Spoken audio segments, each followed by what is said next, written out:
بسم الله الرحمن الرحيم والفجر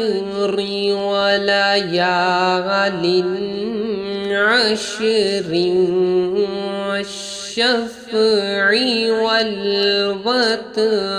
والليل إذا يسر هل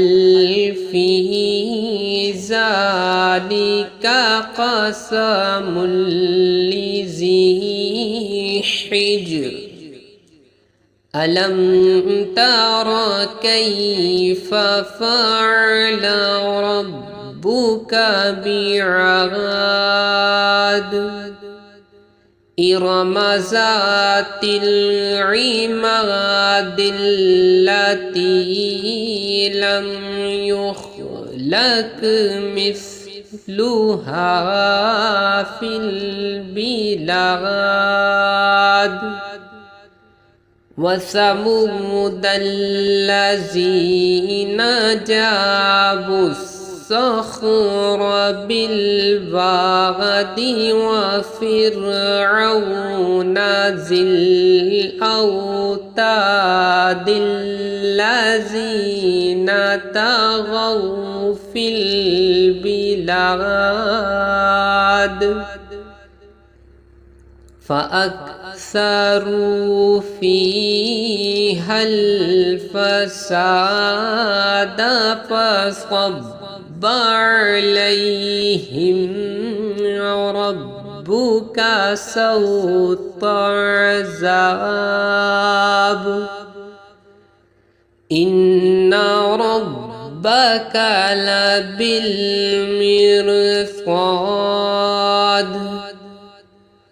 فأما الإنسان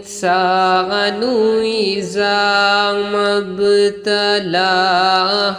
ربه فأكرمه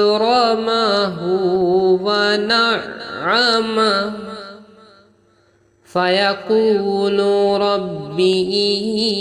أكرمن وأما إذا ما ابتلاه فقدر عليه رزقه فيقول ربي أهانن كلا بل لا تكرمون اليتيم ولا تحاضون على طعام المسكين وتأكلون التراث أكلا لما وتحبون المال حبا جما كلا إذا دكت الأرض دكا دكا وجاء ربك والملك صفا صفا وجيء يومئذ لجهنم يومئذ يتذكر الإنسان وأنى له الذكرى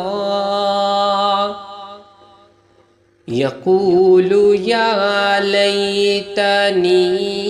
قدمت لحياتي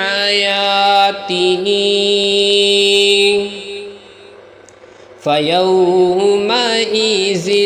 لا يعذب عذابه